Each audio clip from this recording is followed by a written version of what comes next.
Thanks for joining us today.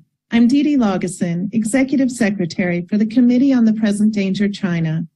We appreciate your interest in our weekly webinars in which we expose and analyze the Chinese Communist Party's unrestricted warfare against America and the help being provided to the CCP in waging that warfare by captured U.S. elites.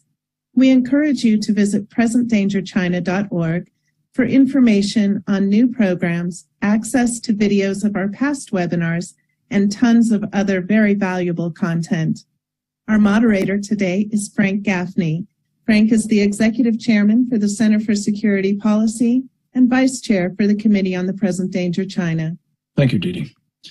Welcome, everyone, to this edition of the webinar series sponsored by our Committee on the Present Danger China, focused on the unrestricted warfare that the Chinese Communist Party has been waging against our country for decades for the purpose of destroying it, and also focused on the help they're getting from Americans in waging that war. We are going to be talking today about a vehicle for the Chinese Communist Party's takedown of our constitutional republic through the vehicle of an international organization. As it happens, they have become dominant forces in most of the world's international organizations, especially those under the sponsorship of the United Nations. That is the case for sure with respect to the World Health Organization, better known by its acronym WHO. We're going to be talking at some length about the nature of the World Health Organization and the degree to which, when one asks the question, who's on first at the WHO, the answer is the Chinese Communist Party. We're going to talk about what that dominant force in the WHO has translated into in terms of the response by that organization to the first pandemic launched by the Chinese, came to be called COVID-19. The Wuhan virus is preferred by some of us, or simply the CCP virus for that matter.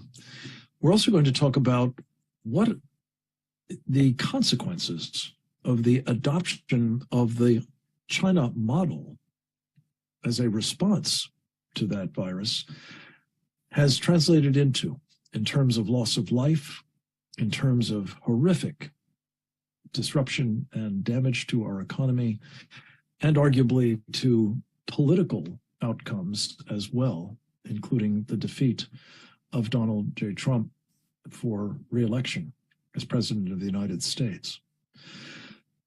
We're most especially, however, going to be focused on what are the lessons to be taken away from how the WHO performed back in the early days of the pandemic and subsequently, and the advisability, or extreme inadvisability, more accurately, of entrusting more power to Dr. Tedros Ghebreyesus, a Chinese Communist Party puppet who is the Director General of the WHO, and to his organization in ways that we will be discussing with our distinguished panel today.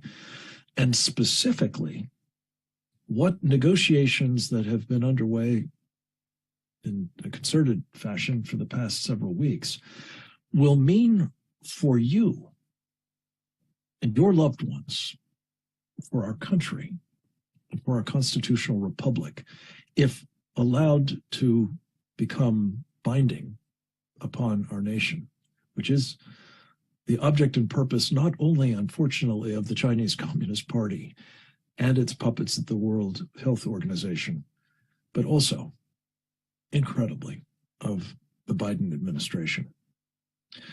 To begin, we're going to talk about a man who saw the problems with the World Health Organization when he was president of the United States and decided to appropriately with respect to those problems, namely by withdrawing our country from that organization. That would be, of course, former President Donald J. Trump. We have very brief clips from comments that he made, extended comments that he made at the Conservative Political Action Conference in the Washington, D.C. area on Saturday of last weekend. And it sets the stage for the conversation we'll be having with the rest of our distinguished panels. Let's go to that video of President Trump. And I will again withdraw from the WHO, which stands for We Hide Outbreaks. We Hide Outbreaks. The United States was paying.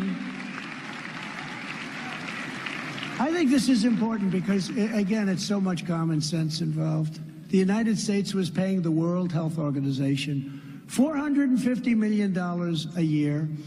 Now, in terms of money and the kind of trillions and trillions we're talking about, it's not that much, but it's still $450 million a year.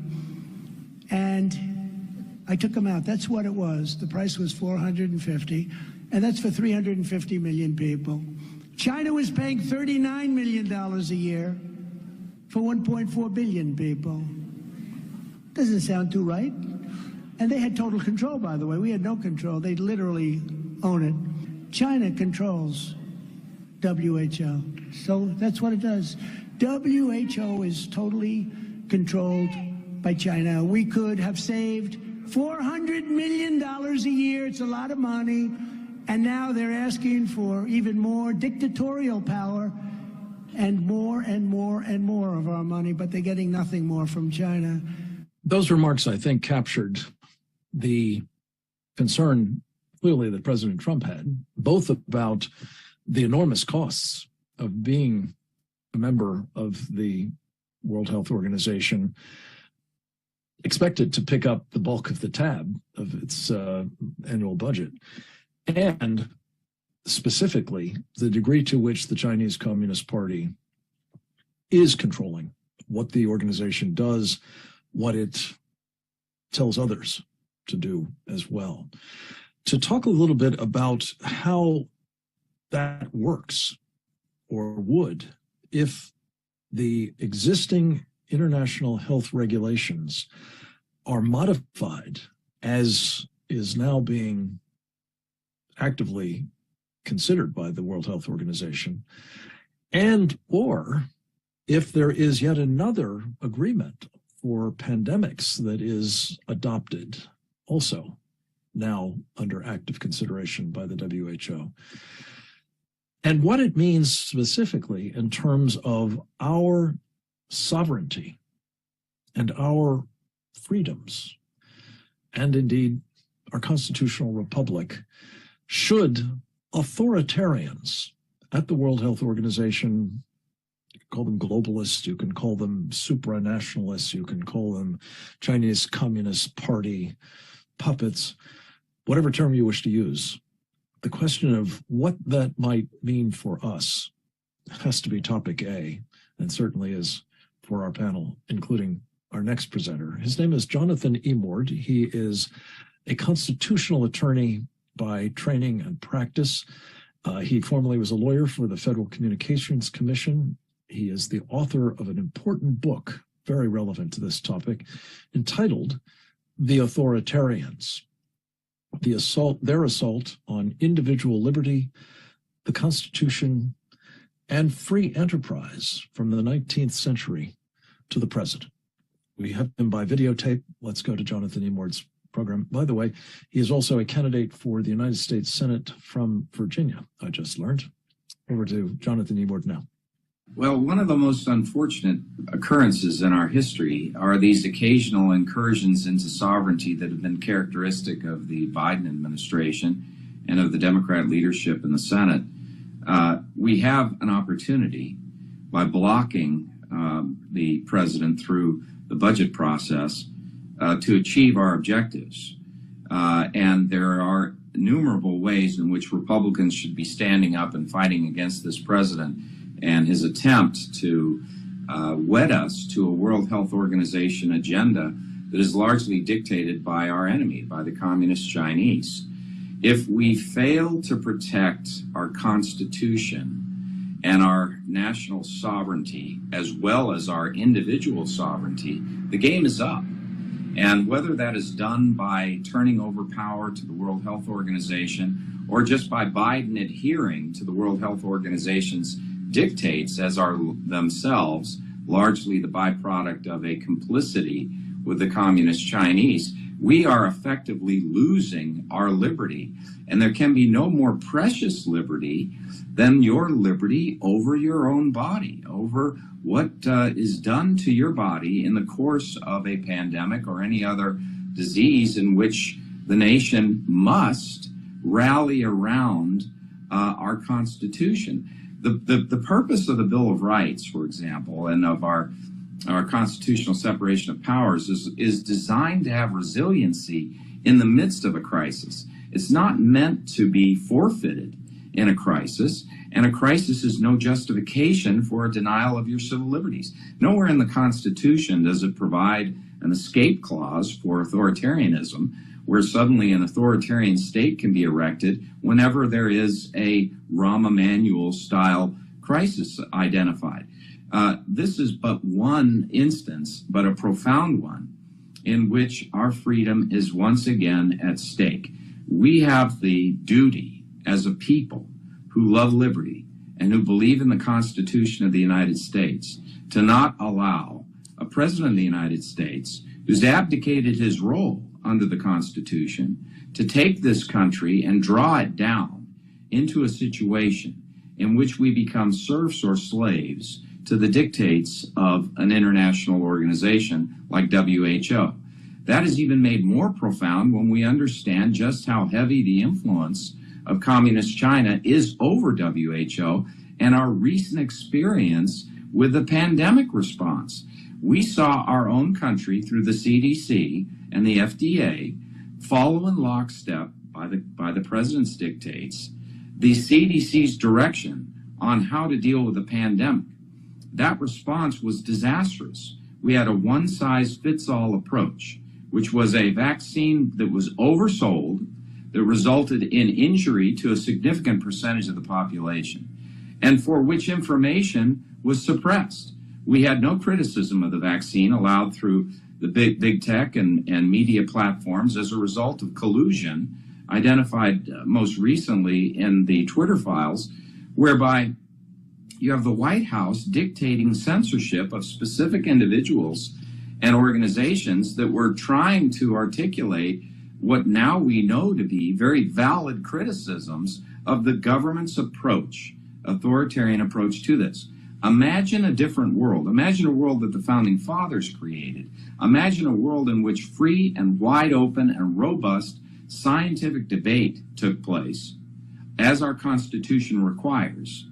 What would you have had different? Well, you would have had the opportunity for critics of the vaccine who said from the very start and oftentimes throughout the whole pandemic that the vaccine would not be a foolproof system of protection against acquiring COVID. And indeed, we know that people did acquire COVID. That the vaccine was not an assurance that you could not transmit the disease, that you could carry and transmit it even if you were vaccinated. That this othering of unvaccinated and condemnation of them was wholly unjustified scientifically, because there was no difference between who could carry the disease and who could not based on vaccination. There was no difference in who could acquire the disease and who could not based on vaccination. They lied to us repeatedly. They told us that this masking mandate, which is a tremendous control mechanism, that this masking mandate was essential for our health. We now know that transmission of COVID, a nanoparticle, flies right through cotton strands of thread and is simply incapable of being stopped by a mask.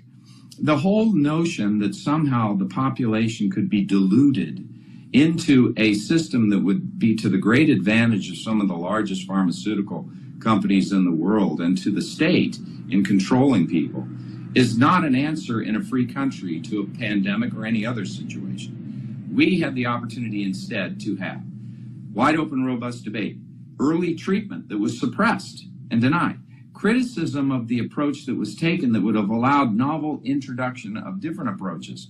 This is how a free people protects themselves. This is how we protect ourselves from a weaponized virus. And let there be no mistake, this is a weaponized virus from communist China, because at a minimum, I say, even with the information we have, which is not complete, we know that at the time they locked down the province of Wuhan against travel within their own country, that they purposefully left international flights open to allow the virus to go all over the world as a bioweapon. So this is, when we talk about the World Health Organization, we talk about an entity that is largely a captive of our enemies. We should not be a part or funding or participating in any entity that is a proxy for the authoritarian will of our enemies. We should instead be honest with the American people, tell them what this is, and ensure that we get out of it as fast as we possibly can. Every means necessary needs to be done to do that. And so any attempt to do the contrary should be viewed by freedom-loving people as a direct threat to their sovereignty. Let there be no mistake about this. If this goes through, and it looks like the signature is imminent from this White House, if this goes through and they achieve their objectives, what this will mean is that you, as a patient, will not have the control over the doctor-patient relationship, and the physician will be obliged bureaucratically to ensure that the one-size-fits-all demands of this World Health Organization override his or her independent professional judgment. Thank you. Jonathan Emord, a splendid opening characterization of the problem, the challenges that we're facing in contending with it, and the necessity for acting to withdraw the United States from the World Health Organization, an idea that we're going to hear more about momentarily. Before we get too much into the weeds of the domestic questions of dealing with this supranational entity, we want to characterize a bit more fully its performance to date, and specifically whether it warrants vastly expanded powers and the essentially unchecked, certainly unaccountable opportunity to exercise them.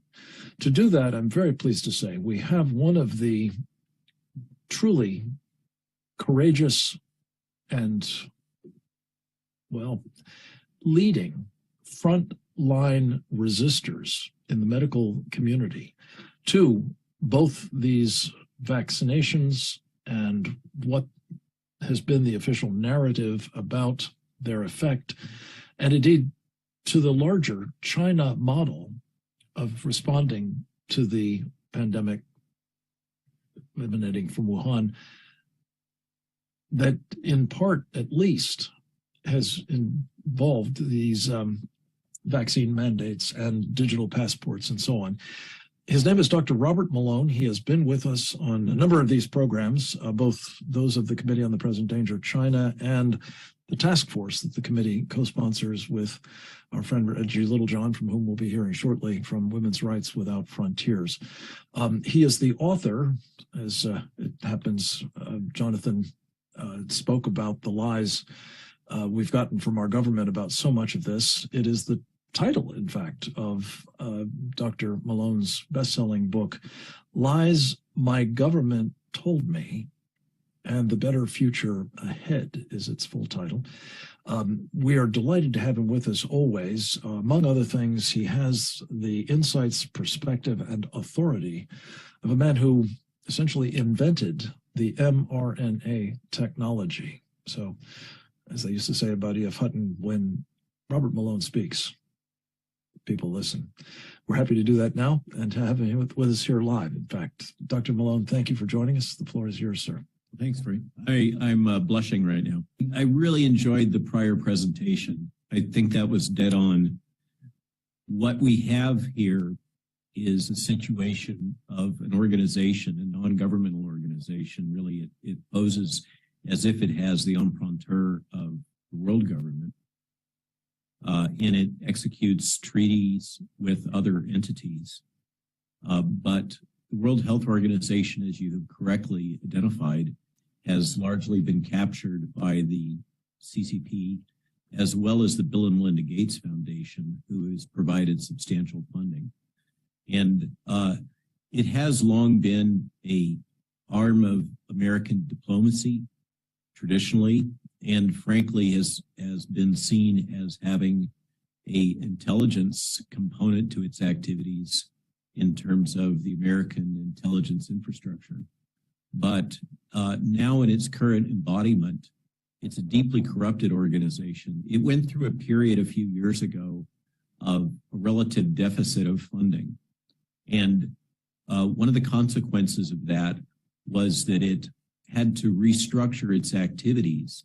And I can tell you personally from my own experience, as well as from what I've learned from many others, the WHO has decided on a business model in which it solicits donations from pharma.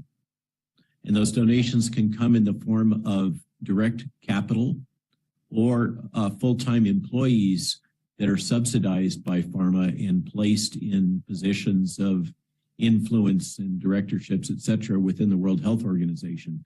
So they're relying on capital from the CCP, from the Bill and Melinda Gates Foundation, and from pharma to support their ongoing activities. I once had a client back when we were advancing an Ebola vaccine that was a very small biotech based in Ames, Iowa, that I saw directly getting shaken down by the Director General of the World Health Organization in a play in which it was asserted that, well, since this small company with its candidate vaccine, which, by the way, eventually became the Merck Ebola vaccine, was now being considered seriously as one of the main candidates for the world for Ebola vaccination, they had an obligation to provide capital to the World Health Organization.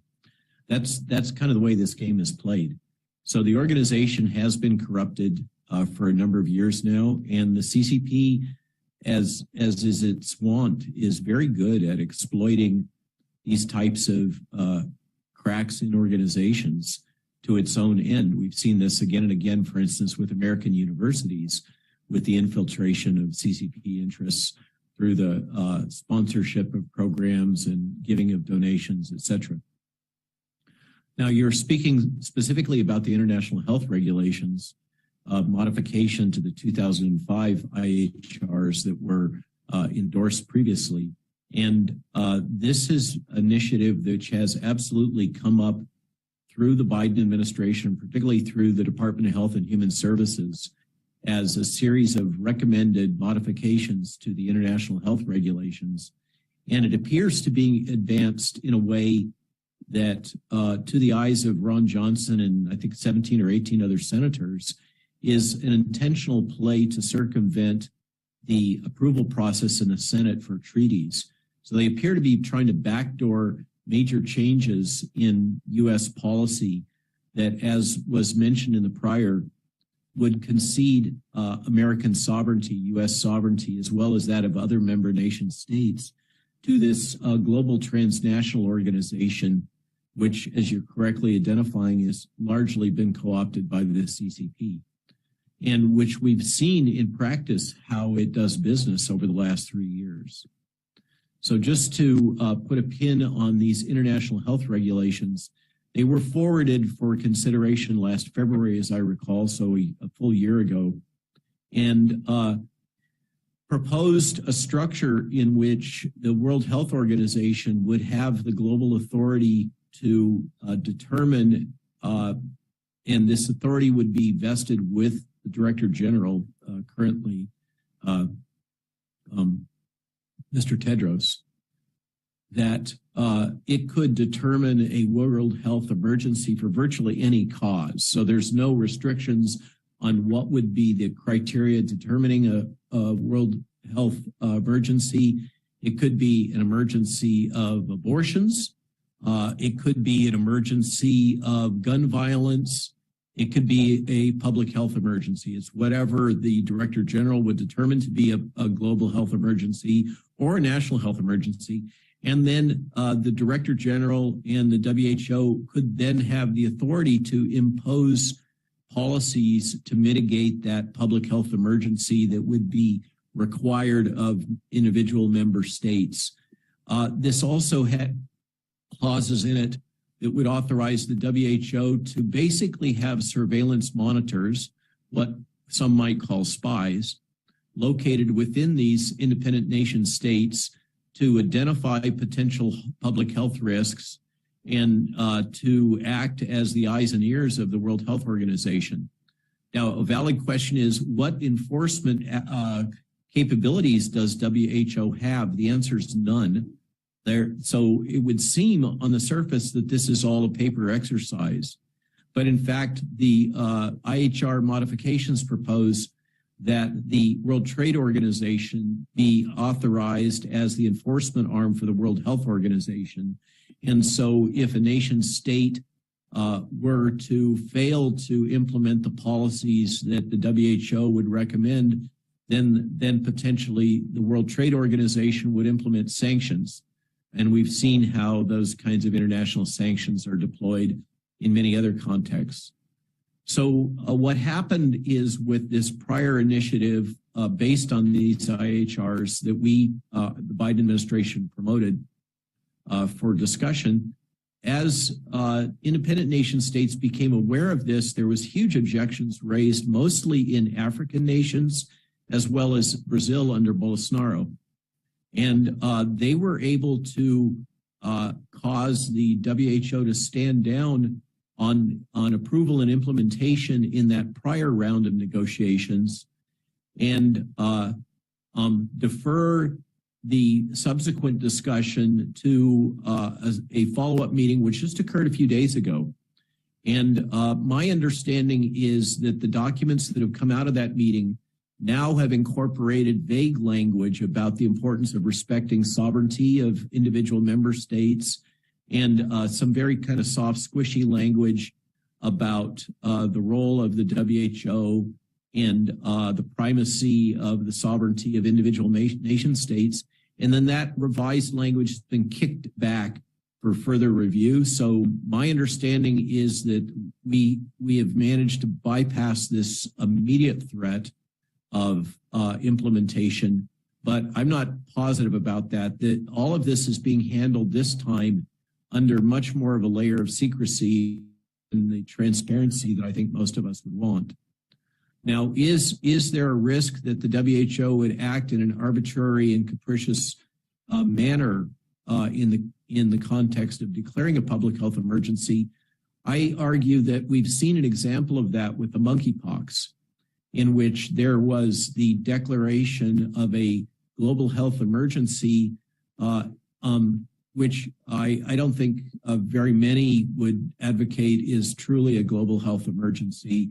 The numbers are relatively modest. The numbers of deaths are even more modest, and it's primarily restricted to a few more Western nation states, to the extent that there is a threat with monkeypox, and to a particular population, basically men who have sex with men. But the practice of the WHO is revealed by what had transpired here. There was a advisory committee meeting called by Mr. Tedros, in which there was a determination that this was not a global public health threat and it should not be named as such. And then Mr. Tedros revised the composition of that committee to be more ostensibly knowledgeable about monkeypox and more representative of the sociologic group that was experiencing monkeypox primarily. And then he reconvened another meeting to determine whether or not this was a global public health crisis. And the committee voted 9 against and 6 for that declaration, which Mr. Tedros then declared was a tie, which he had to break. And so he unilaterally declared that this was a public health emergency. That clearly illustrates the willingness of Mr. Tedros and the WHO to act in an arbitrary and capricious fashion. And I think that illustrates what we're likely to encounter going forward if our executive branch succeeds in bypassing the will of the Senate and unilaterally executing a global agreement in which we would concede our sovereignty to manage our own public health and for our physicians to be able to act independently, as was mentioned in the prior. Last point I want to make, look at what's happened over the last 3 years. Look at the flip-flops and gross mismanagement that's characterized the World Health Organization's response to this outbreak. Look at the gross overreaction that they have promoted. Look at their willingness to engage with tech and big media and the Trusted News Initiative to reinforce and brand any information other than their official party line as mis or disinformation, and in this way to suppress any meaningful scientific discourse or medical discourse, as well as the development of early treatment strategies that could have saved millions and millions of lives. This is an example of what we've seen over the last 3 years of as I mentioned, the arbitrary, capricious, and grossly incompetent level of management that we've come to expect from this corrupted organization that we call the World Health Organization. And all over the world, we're seeing the starting of various initiatives to create a alternative structure to replace this corrupted and incompetent organization. Over. Thank you very much, Dr. Malone. We'll be coming back to you on all of these with a few questions in a moment or two. Before we do, we're going to take stock of these amendments that you've referred to with one of your distinguished colleagues, a man who was unfortunately unable to be with us today in person or to provide a videotape for this purpose, but helpfully he appeared in a webinar that the Stop Vaccine Passports Task Force convened on the 27th of February that focused in on the we called Every Breath You Take, looking at the WHO as a vehicle for this now surveillance state digital gulag that is of such great concern to many of us.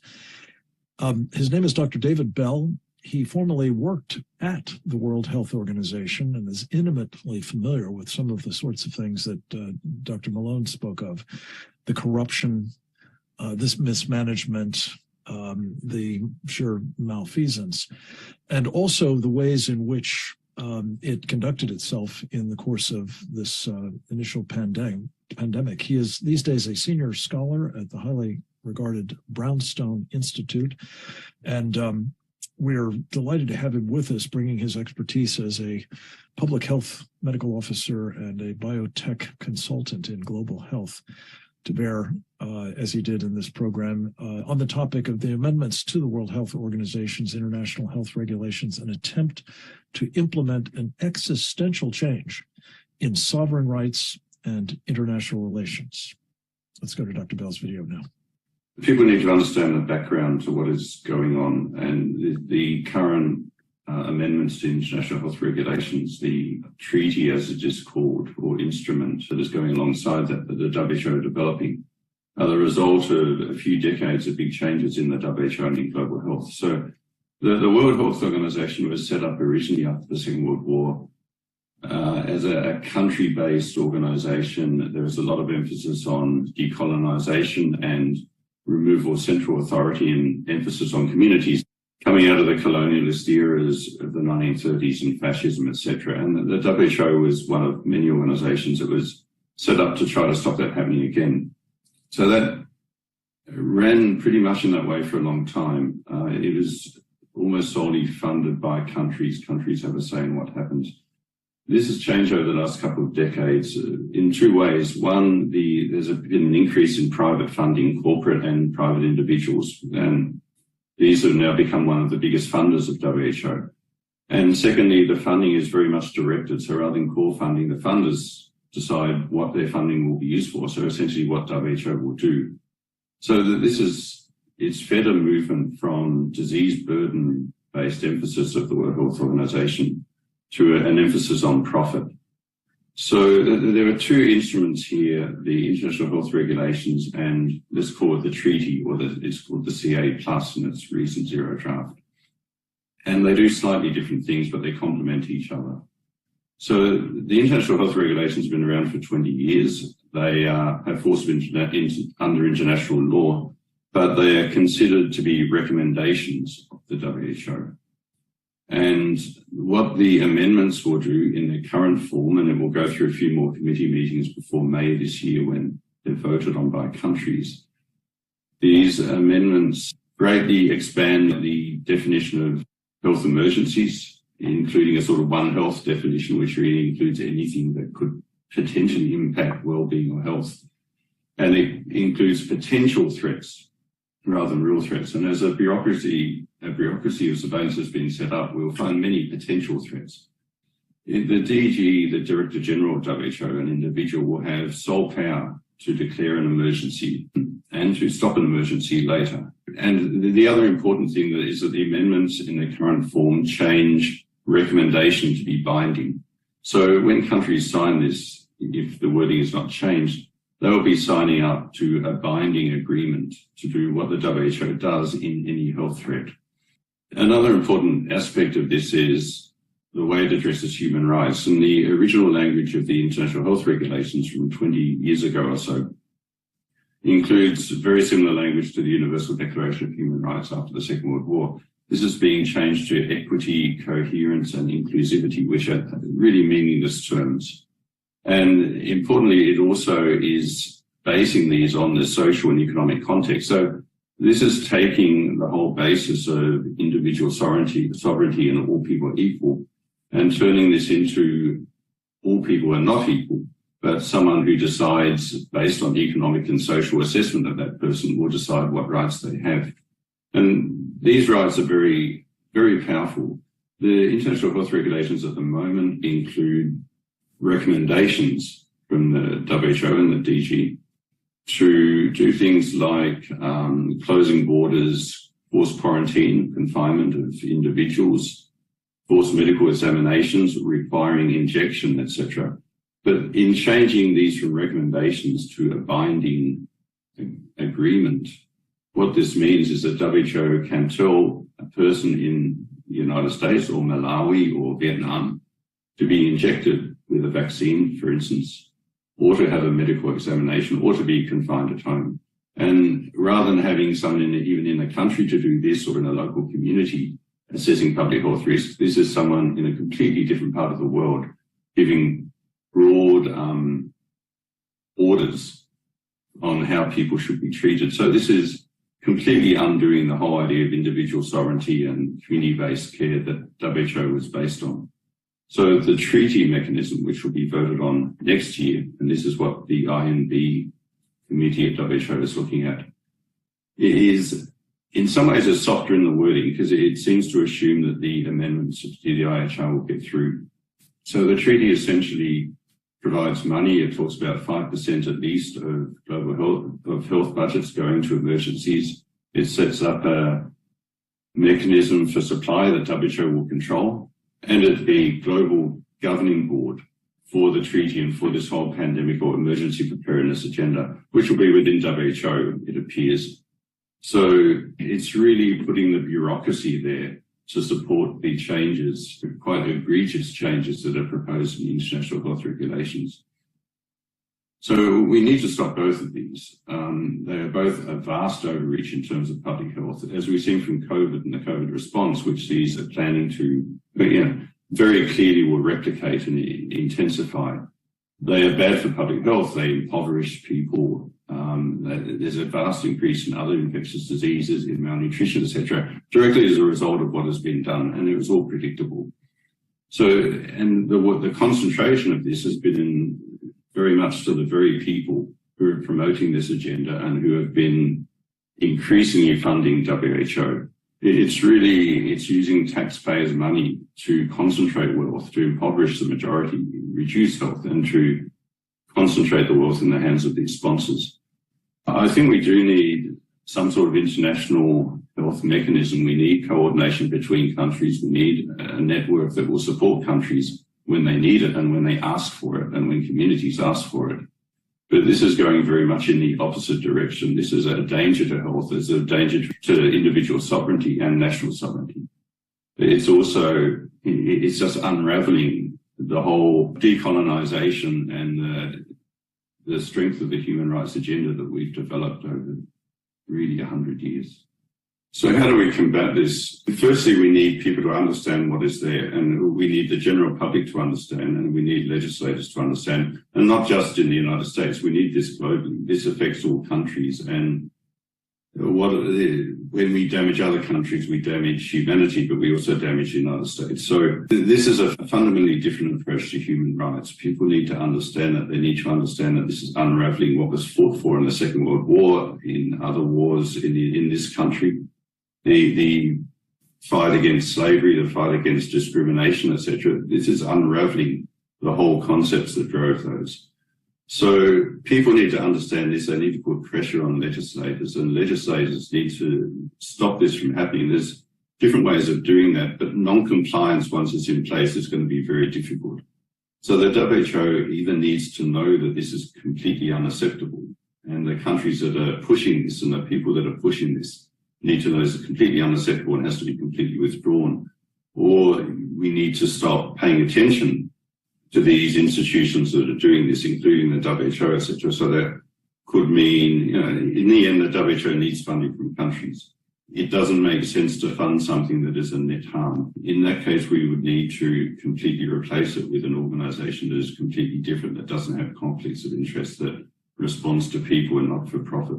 There are different ways that legislators can deal with this, but they need to feel the pressure from the people to stop this. We really need to stop the IHR amendments from going through, but they very likely will, at least in a different form than now, because it only needs a 50% vote. The second part needs a 2/3 vote of the World Health Organization because it's a new treaty. But in either case, if they do go through, they need to be completely undone, and this and other countries need to make it very clear that they're not going to comply with any of their provisions. Thank you very much, Dr. Bell, for that extraordinarily important testimony, born of your own firsthand experience inside the belly of the beast of the World Health Organization. A warning that should be heard, it seems to me, by everyone worldwide, especially your indictment of the attack on fundamental human rights that is at the core of this effort. We'll talk more about that in the Q&A momentarily. We're going to turn next, however, to a woman I've mentioned already, who is a co-founder of this Committee on the Present Danger China, one of its leading lights, also the co-sponsor with me of the Stop Vaccine Passports Task Force. Her name is Reggie Littlejohn, and she is a frequent contributor to these programs, I'm very happy to say, as well as an inspiration for the most important of them. We're very happy to have her with us to talk about this piece of the overall picture that's been touched on by previous speakers, namely the effort to obtain information and control through digital technology, identity cards, passports, whatever you wish to call them, that are now going to be promulgated by the World Health Organization if it obtains these global powers truly worldwide, to the great detriment of not only national sovereignty, but also individual freedoms. So, Reggie Littlejohn, welcome once again to these webinars. It's good to have you. Over to you. Thank you so much, Frank. I am glad to be here. So, we are in the battle of our lives, and most of us don't even know it. The current status right now, as I understand it, is the World Health Organization has been negotiating the international health regulations. A couple weeks ago, they finished their a big meeting of their working group on that.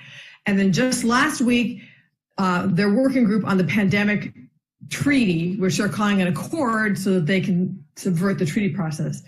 That ended just last Friday. And so my understanding is that these two separate working groups are now going to come up with additional drafts, which are going to be presented at the World Health Assembly. Now, the International Health Regulation amendments, I believe, may very well be voted on as early as this May, 2 months from now. The Pandemic Treaty Agreement, Accord, Instrument, whatever, is slated to be voted on at the World Health Assembly in 2024, but I would not put it past them to say, you know what, we're done discussing this, let's just pass it in 2023. We don't know what they're going to do. The third instrument that we need to be worried about is that in the NDAA, the National Defense Authorization Act, it was pointed out to me by Dr. Francis Boyle, a panelist on our previous webinar, that there is language in that act, which passed on December 23rd, 2022, the very end of the last Congress. It's 1,772 pages long. And on page 950, there is to be found something called the International Pandemic Preparedness Act of 2022, which contains in it language that Dr. Boyle argues, and I agree, language that would pre-approve whatever agreements come out of the WHO. So we need to alert people to this, and it needs to be rescinded or amended. So that's the first thing.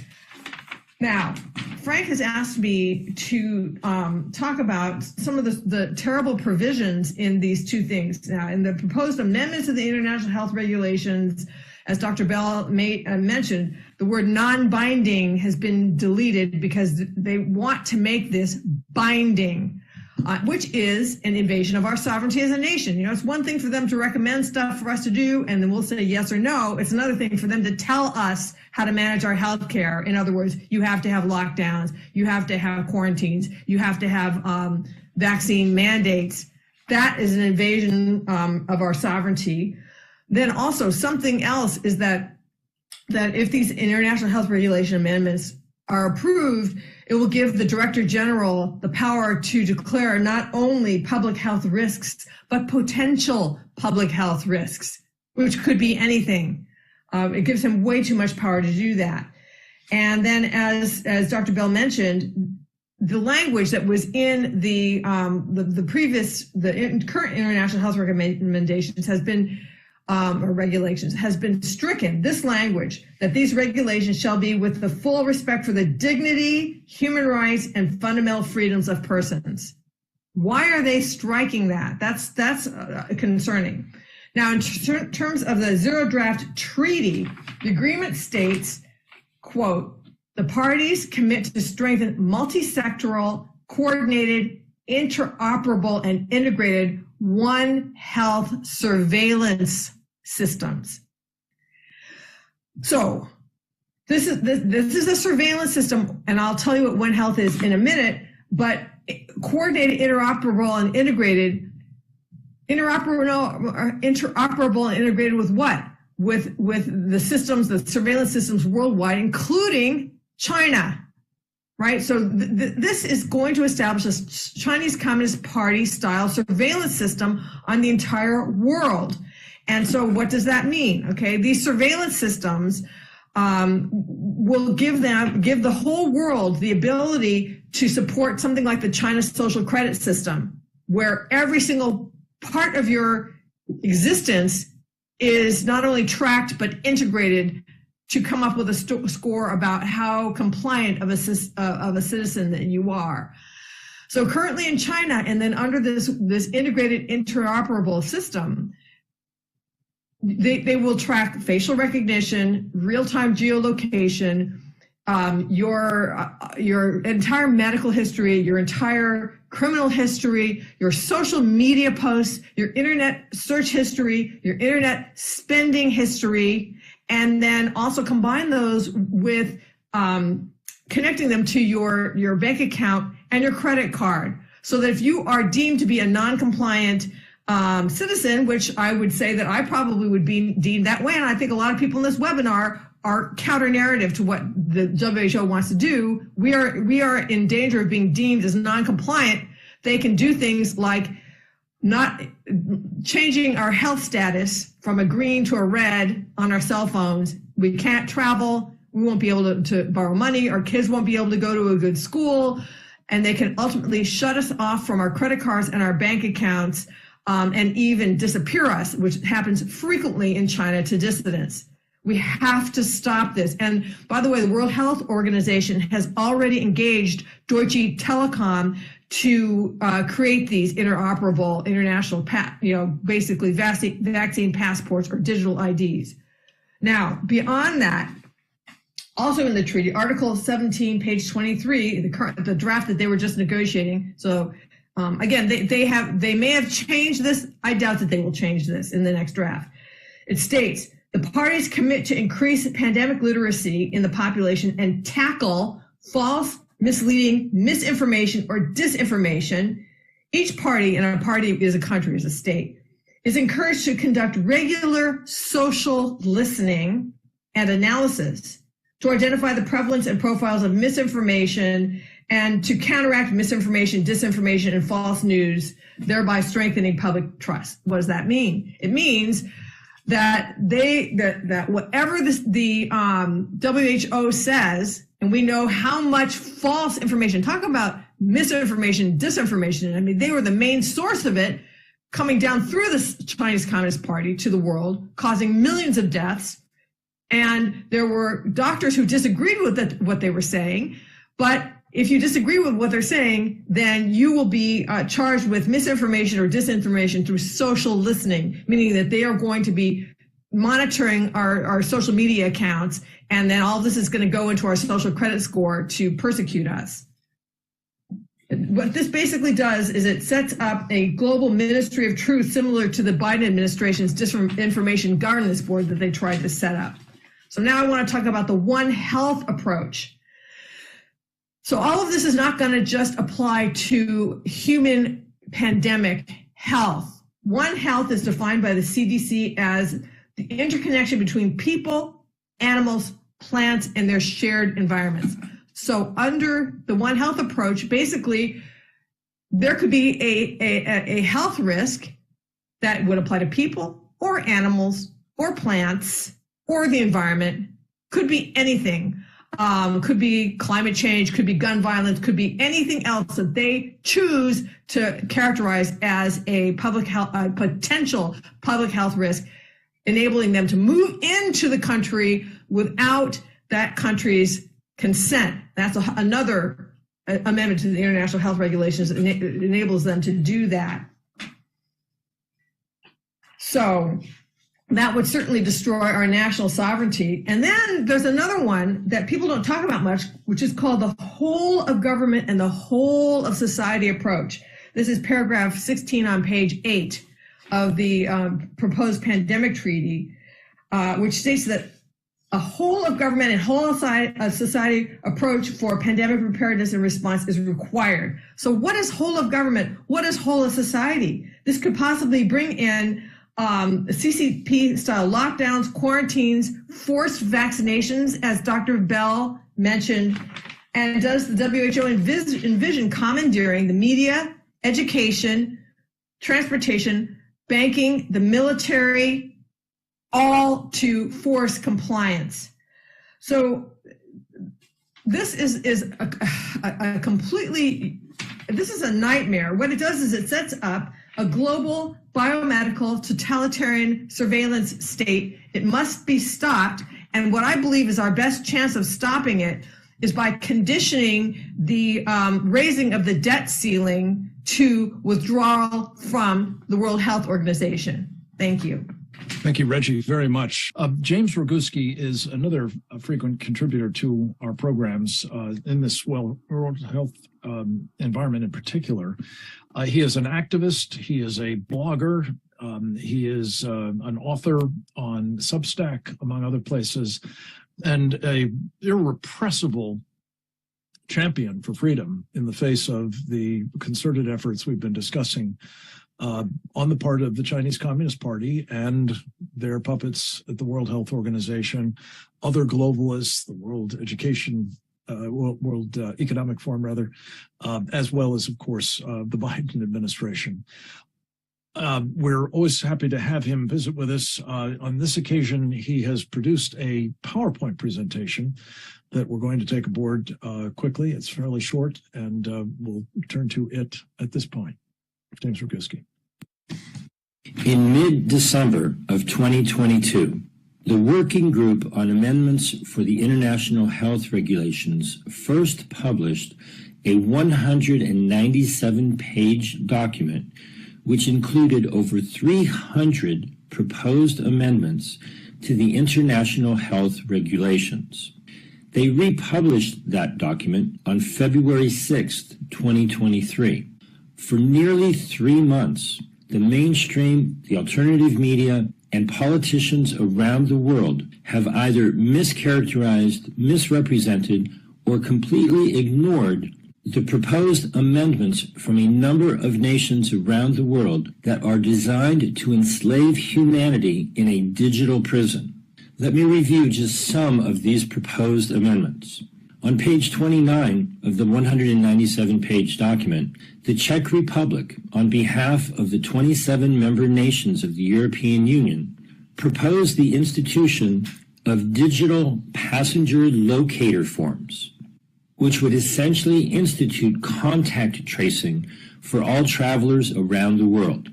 In addition to these proposed amendments to Article 23, the Czech Republic, on behalf of the 27 member nations of the European Union, pretty much doubled down and repeated that under Article 35. In Article 36, they expanded on the idea to include test certificates, recovery certificates, vaccination, and prophylaxis certificates. In their proposed amendments to Annex 6, they made it clear that these certificates would be issued in digital or paper form, and in their most egregiously horrible, unconscionable proposed amendment, they proposed that signatures by the parent for a child or by the guardian or witness for an illiterate person would not be required in the digital format. I will leave it to the viewer to comprehend the ramifications of a global digital health certificate that would not require a parent or guardian signature. On page 67, the proposed amendment from India would include documents containing information for a laboratory test in digital or physical format.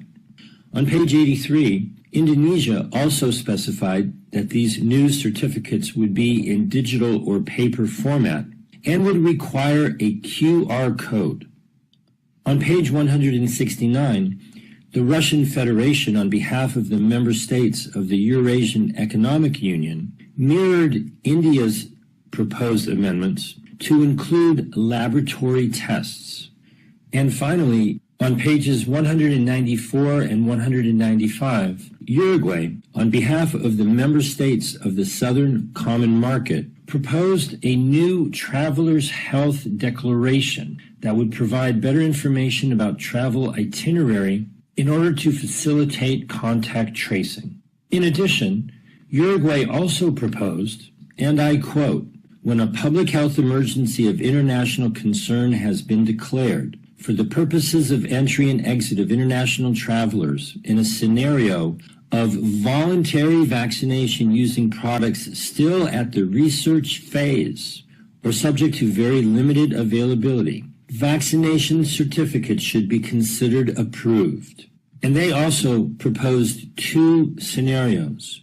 The maximum scenario being a certification of vaccination history via QR code in digital or paper format that directs to the official site of the country of origin to retrieve the vaccination information.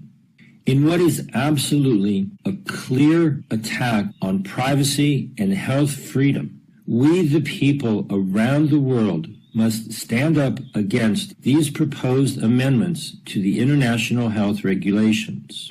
Please be aware that anyone who mentions the word treaty is talking about a different document. These proposed amendments are nowhere to be found in the proposed pandemic treaty. These are found in the 197-page document published by the Working Group on Amendments to the International Health Regulations. These amendments can be adopted during the World Health Assembly via the consensus feature often used at the Assembly, whereby a document is submitted for consideration and can be adopted by the simple silence of all of the delegates at the Assembly. Anyone who insists on engaging in a theoretical argument about the proper means by which the Senate would give its advice and consent in regards to a treaty is clearly misunderstanding the situation that is very, very different regarding the means by which proposed amendments to the international health regulations are to be adopted. At the 75th World Health Assembly in May of 2022, amendments were adopted in this manner. No signature by a prime minister or president was required, and no advice and consent from the Senate or any other parliamentary body was sought. This type of adoption of proposed amendments happened last year. It could happen again this year, or it could happen next year. Silence equals consent. We must speak up loudly against these proposed amendments that seek to enslave humanity in a digital prison. For more information, please visit rejectdigitalenslavement.com. James Roguski, thank you. This very helpfully expands the specifics of the case that Reggie Littlejohn's just made, and does so in a way, especially on the procedural side, that I think is vital for both our understanding of where we are at the moment and what may be coming very quickly next. Finally, we're going to wrap up with a pre-recorded message from Congresswoman Michelle Bachmann, now retired from the Congress. She is these days the Dean of the Robertson School of Government at Regent University, very actively engaged in this particular effort to expose, challenge, and ultimately defeat these sorts of trans or supranational organizations diminishing of our sovereignty, if not crushing it outright. We're delighted to have her with us, and we will go to the videotape with Congresswoman Michelle Bachmann now. Well, thank you so much for having me on with you today. I am so grateful because this, to me, is the #1 front burner issue of the moment. It seems like every week there's another disaster that we read about. This one really is a disaster, and you may have heard about this last year. We were dealing with this last year when the Biden administration, under the radar, was trying to push 29 different amendments to the World Health Assembly that was scheduled to meet in Geneva, Switzerland at the end of May in 2022. People were outraged when they heard what the Biden administration attempted to do. What they wanted to do, bottom line, is to turn the World Health Organization, which is the healthcare arm of the United Nations. There are 194 nations that are a part of the World Health Organization, virtually all the nations on earth. And the Biden administration wanted to change the function, the bottom line function of the World Health Organization from being an advisory body without mandatory powers or controls into a fully authoritative mandatory body. So think of Dr. Fauci and the CDC here in the United States during the 2 to 3 years that we lived under the draconian COVID mandates.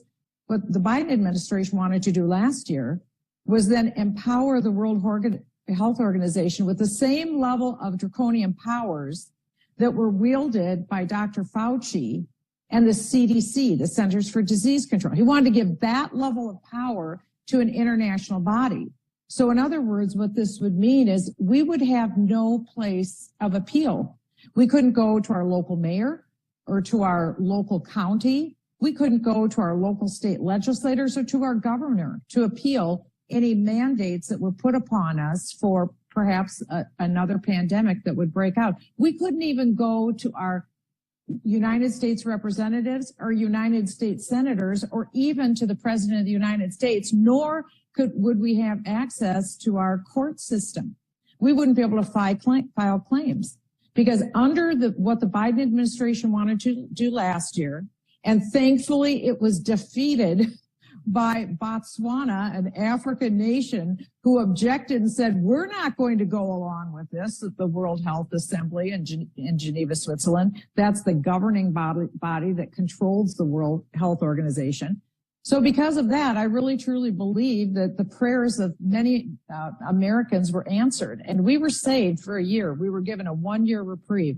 Well, the Biden administration is back this year, not just on one track, but on a dual track. So they are trying to pass both a treaty, which they call an accord. So they want to pass a treaty to achieve the same goal that would be achieved through the World Health Organization that's going to meet in the end of May.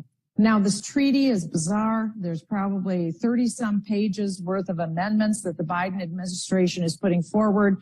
Things like allowing the UN or World Health Organization to take into consideration things like racism and climate change if they decide to declare a public health emergency. Now, the Biden administration is saying that the treaty or accord wouldn't require U.S. Senate approval. So this is what people have been very upset about, this idea of a treaty, because this has been talked about in a lot of different venues.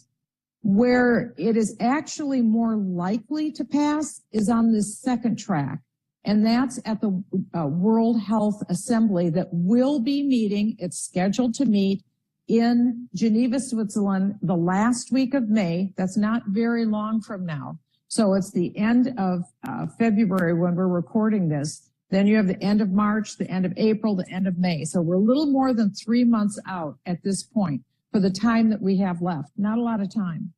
But we need to understand what these amendments want to do. The EU is keen on passing these amendments. And what is it the EU wants to achieve? They want to ensure that global digital healthcare passports are passed in the World Health Assembly. So that would include track and trace. Each one of us on our phone or on a sheet of paper, we would have a QR code. We would be surveilled, not by our own government, but by an international body controlled by the United Nations, the World Health Organization.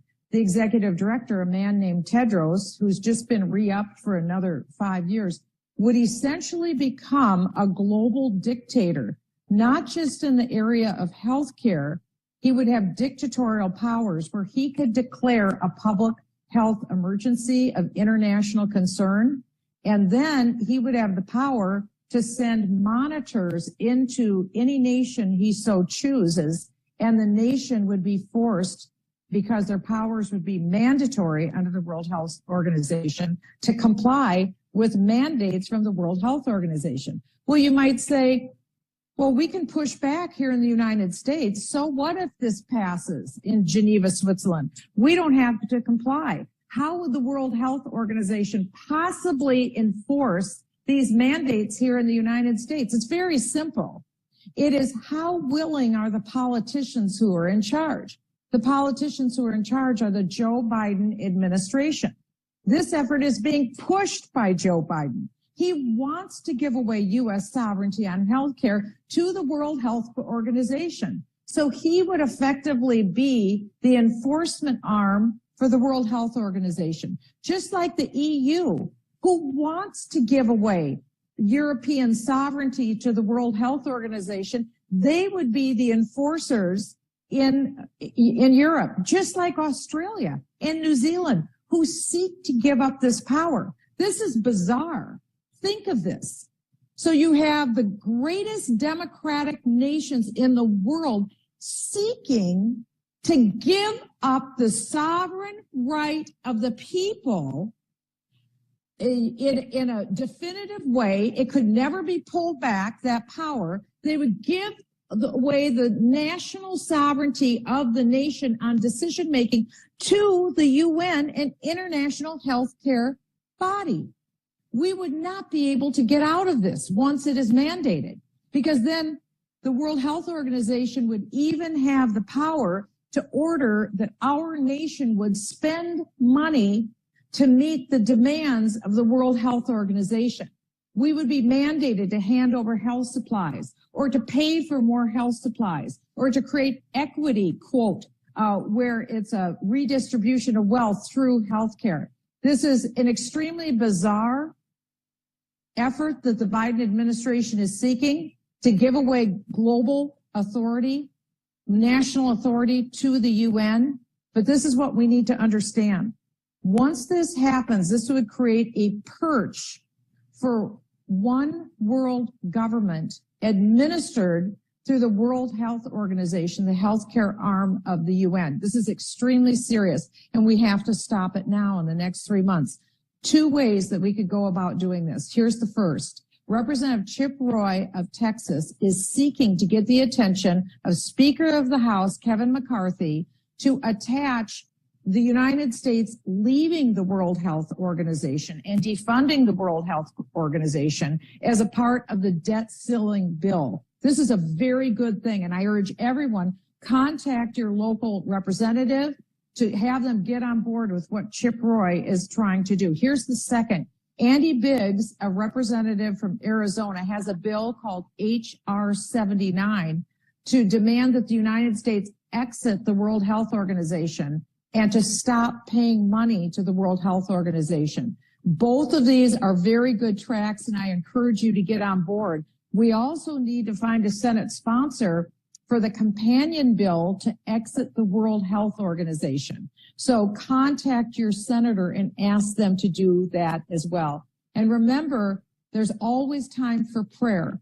So I encourage everyone to continue to pray, not despair. Don't give up hope. This is our time to act together. Remember, we overthrew slavery. No one thought it could be done. The Berlin Wall came down. No one thought it would be done. Apartheid ended in South Africa. No one thought it could be done. This can be done. It was stopped last year. We can do it this year, but we need to get the attention of our representatives in D.C. and our senators, and I think together we can do this. Congressman Bachmann, thank you. I couldn't ask for a better closing and rallying cry from any of you, and I so appreciate this being now part of the record that we've compiled here. We are down to one participant.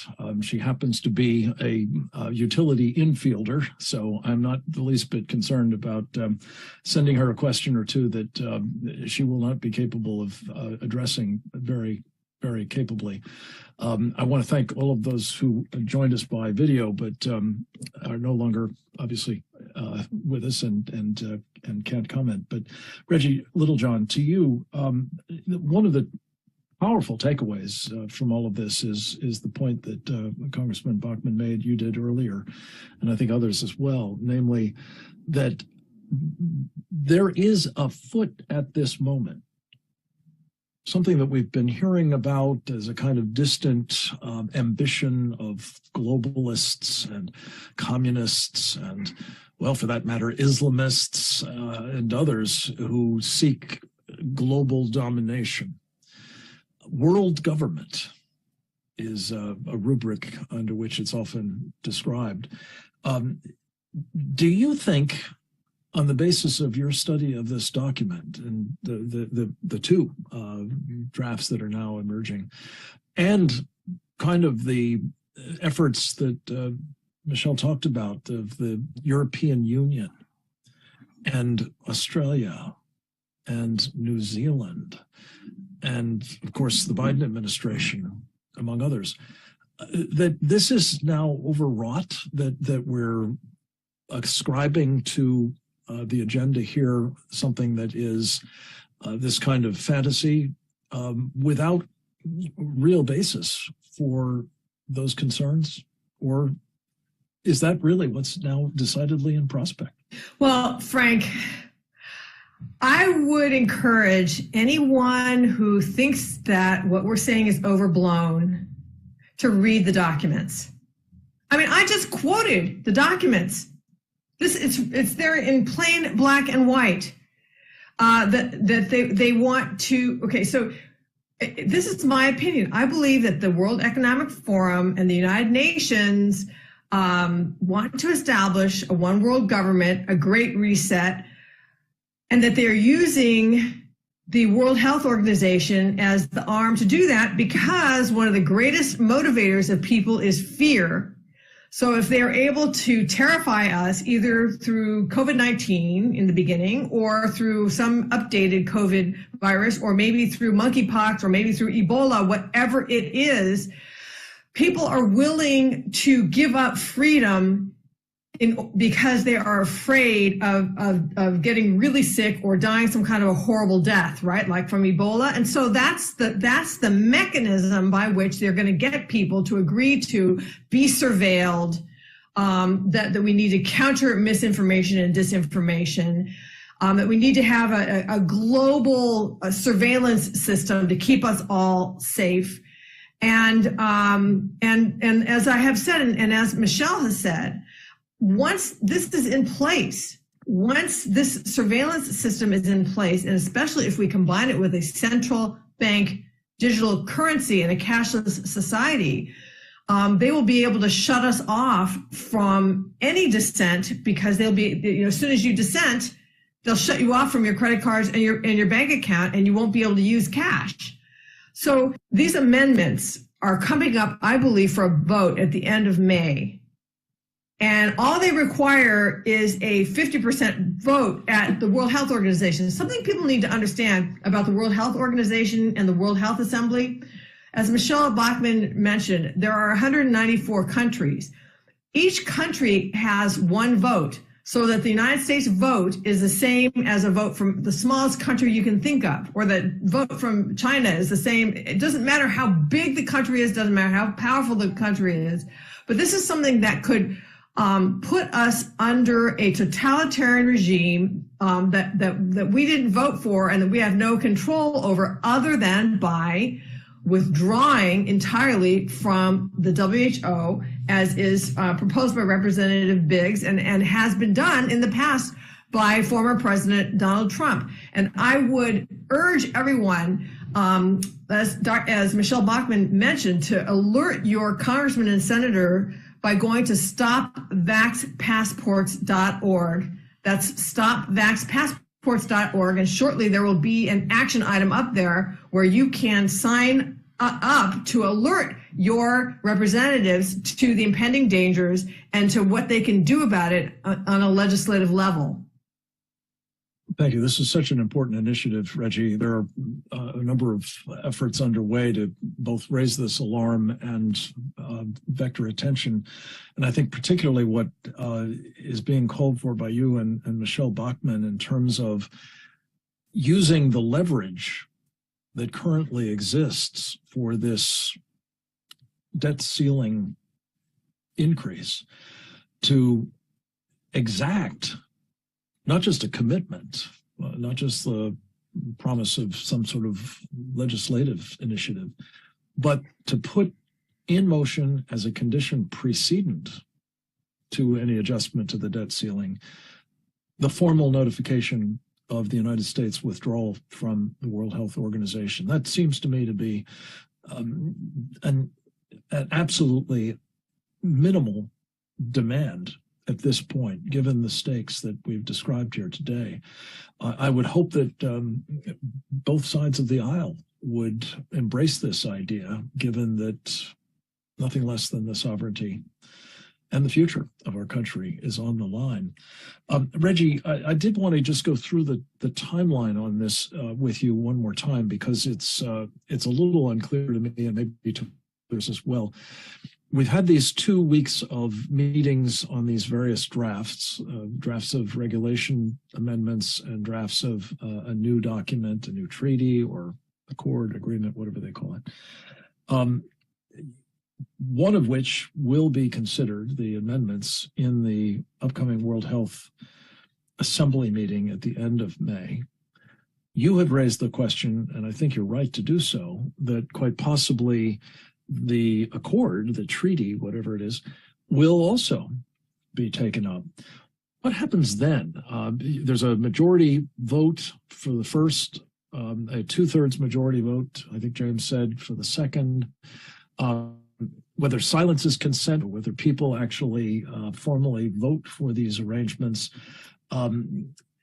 Is it right that, as I understand it, they will provisionally go into effect even before there is any kind of process in the states in question to, for example, in our system, have a ratification debate? Well, Frank, I've heard that there is some kind of a provisionality provision. I have not seen it myself. That doesn't mean that it doesn't exist. I think it was Dr. Francis Boyle, if I'm not mistaken, that said that that they will go in provisionally. I think he did. But in any case, we need to really raise the awareness of this right now, because the international health regulations are certainly going to be coming up at the end of May. There's going to be another draft, I believe, of them being circulated and then discussed at some point in April. And then in terms of the pandemic treaty, which Senator Ron Johnson rightly is saying is the pandemic accord, which Senator Johnson is rightfully saying is a treaty, that is scheduled to come up in May of 2024. But just because the World Health Assembly could choose to ambush us, they could just say, you know what, we thought it was going to take us longer to come up with our recommendation, but we've come up with it, now, and so we're just going to vote on it now. I mean, I wouldn't put anything past them. So it's possible that they could both come up this May. Now, the one thing I would say about the Ron Johnson proposed legislation is it really only deals with the thing that is called a pandemic accord instrument, the thing that we've been calling a treaty. But I would argue that the international health regulations are also should also rightfully be called a treaty, because they also impact our national sovereignty, and things that impact national sovereignty should be called a treaty, even though they are disguised or are masquerading as simply amendments to previous regulations. I think this is a critical point. And Reggie, the reason that I think this argument for immediate action seems to me to be so necessary is that if, let's say, nothing else is done, the agreement comes into effect in May provisionally, and then there's some period of time before we do anything about it. In the meantime, these arrangements are institutionalized.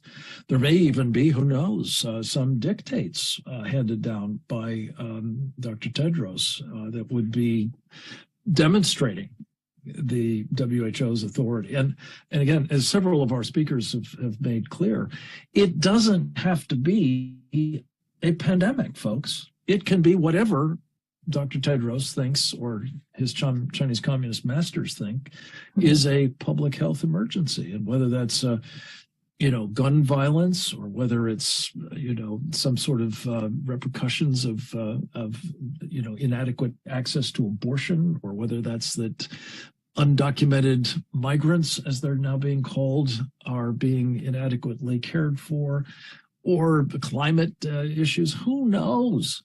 It could become a vehicle for asserting authority. And whether it's, as has been suggested, the Biden administration who is doing the enforcing, or it's the World Trade Organization, for heaven's sakes, talk about global government. This sounds like what they're about. So for all these reasons, I just want to leave our audience with this really important message. This is no drill. This is taking place as we speak. I think the agenda is being pretty well telegraphed. It's been brilliantly illuminated by our speakers today. It has given rise to arguably the most serious threat to the sovereignty of this country, certainly ever freely accepted by a government of the United States. And it must be stopped. It must be stopped in its tracks.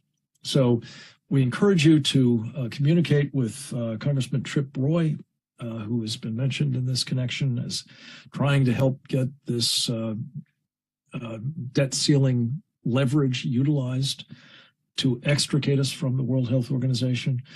Congressman Andy Biggs is to be commended for his legislation. The Speaker of the House needs to be encouraged to bring bills to the floor that do this, and more to the point, make it an absolute prerequisite for assent to raising the debt ceiling to protect the freedom of the American people and the sovereignty from those at the World Health Organization and elsewhere who clearly have in mind taking it from us. This is the fight of our lives, I think, as Reggie said at the beginning, and it is one we cannot lose. Or certainly we can lose, but we mustn't lose. With that, I just want to say thank you to all of our speakers. We had really an incredible array of expertise, and Jonathan Ebord, Dr. Robert Malone, Dr. David Bell, Reggie Littlejohn, James Roguski, and of course, Congressman Michelle Bachmann. I want to thank not only them, but all of you for taking this information aboard, taking it, I hope, to heart. And then, as Didi will say again momentarily, please take this video and, for that matter, the others in this series and make them as widely available as you can. We will have shortly a new book that tries to distill the essence of many of them. It's called The Indictment, and it is about prosecuting the Chinese Communist Party for its war crimes against America and its other crimes against humanity. This is a coming attraction. Stay tuned for more on that shortly. In the meantime, I thank you again for listening, and I'm turning the floor back over to Didi Laugesen. This is Frank Gaffney. Over and out. Thank you, Frank. And thanks to all of our audience members for being here today.